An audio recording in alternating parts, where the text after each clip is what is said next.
കാതികയിലേക്ക് എല്ലാ കൂട്ടുകാർക്കും വീണ്ടും സ്വാഗതം. ഇന്നത്തെ കഥ ഒരു പൊട്ടിയ മൺകുടത്തിനെ കുറിച്ചാണ്. കൂട്ടുകാരെല്ലാം മൺകുടം കണ്ടിട്ടില്ലേ? ഇപ്പോൾ നമ്മളെ വീട്ടിലെല്ലാം വെള്ളം പൈപ്പിലാണ് വരുന്നത്.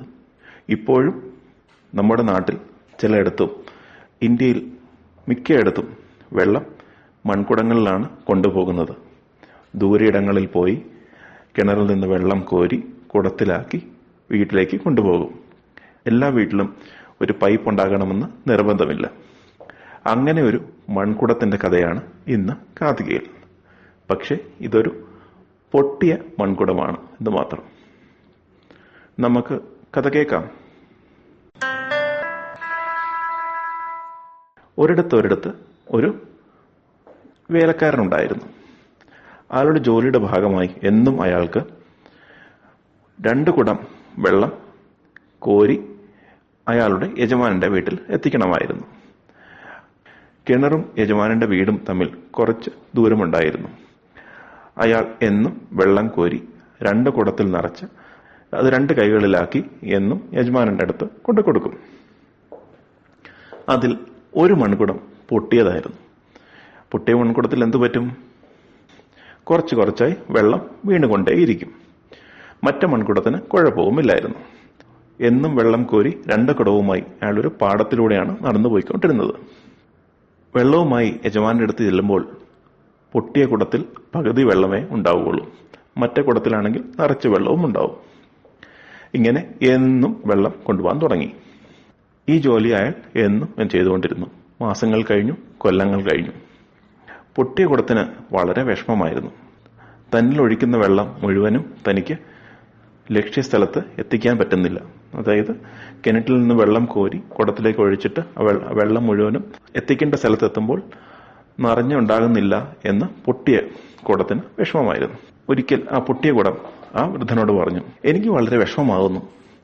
ഞാൻ എന്നും കാണുന്നു തങ്ങൾ കുടം നിറച്ച് വെള്ളം എടുക്കുന്നു, എന്നിട്ട് വെള്ളം കൊണ്ട് കൊടുക്കുമ്പോൾ പകുതിയേ ഉള്ളൂ. ഞാൻ കാരണം ആ പകുതി വെള്ളം നഷ്ടപ്പെടുകയല്ലേ. എനിക്ക് അതിൽ വളരെ വിഷമമുണ്ട്. വൃദ്ധൻ ഒന്നും മിണ്ടിയില്ല. അയാൾ വീണ്ടും പതിവ് പോലെ വെള്ളം കൊണ്ട് നടന്നു. തിരിച്ചു പോകുമ്പോൾ അയാൾ ഒരു കാര്യം കുടത്തിനോട് പറഞ്ഞു.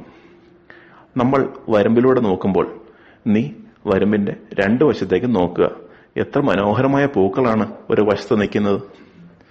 അയാൾ നടന്നു നീങ്ങി. കുടം വയലിലെല്ലാം നോക്കി വയലിനരികിലുള്ള പൂക്കളും കണ്ട് രസിച്ച് അങ്ങോട്ട് ചെന്നു. വീണ്ടും വെള്ളം കോരാൻ തുടങ്ങി. അപ്പോൾ കുടം പറഞ്ഞു, ഞാൻ പറഞ്ഞതിന് ഉത്തരം പറഞ്ഞില്ലല്ലോ. എനിക്കാണെങ്കിൽ വെള്ളം കൊണ്ടുപോകാൻ കഴിയുന്നില്ല. എന്തിനാണ് എന്നെ ഉപയോഗിക്കുന്നത്? എന്നെ മാറ്റി വേറൊരു കുടത്തെ എടുത്തൂടെ? അത് കേട്ട് വൃദ്ധൻ പറഞ്ഞു, നിന്നിൽ നിന്ന് വെള്ളം പോകുന്നത് എനിക്കറിയാമായിരുന്നു. നിന്നിൽ നിന്ന് വീഴുന്ന വെള്ളം കൊണ്ടാണ് ആ വരമ്പിന്റെ അരികിൽ വളർന്നിരിക്കുന്ന ആ ഭംഗിയുള്ള പൂക്കളുള്ള ചെടികൾ വളർന്നത്. ഞാൻ തന്നെയാണ് അത് പാകിയതും. എന്നും ആ കുടത്തിൽ കൊണ്ടുപോകുന്ന വെള്ളത്തിൽ നിന്ന് വീണാണ് ആ ചെടികൾ വളർന്നത്. നോക്കൂ, എത്ര ഭംഗിയുള്ള ചെടികളാണ്. ആ ചെടികളിൽ നിന്നുണ്ടാകുന്ന പൂക്കൾ കൊണ്ടാണ് ഞാൻ എന്റെ യജമാനന്റെ മുറികൾ അലങ്കരിക്കുന്നത്.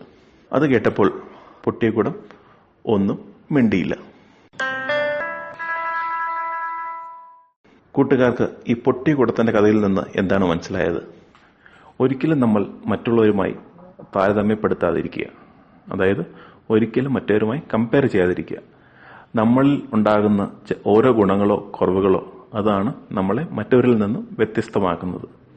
ഇവിടെ ഈ പൊട്ടിയ കുടത്തിന് ഉണ്ടായതുപോലെ. അതുപോലെ കൂട്ടുകാർക്കുള്ള ഓരോ ഗുണങ്ങളും നിങ്ങളെ എന്നെങ്കിലും ജീവിതത്തിൽ സഹായിക്കും. മറ്റുള്ളവരുമായി താരതമ്യപ്പെടുത്താതിരിക്കുക. മറ്റൊരു കഥയുമായി കാതിക നാളെ. നന്ദി, നമസ്കാരം.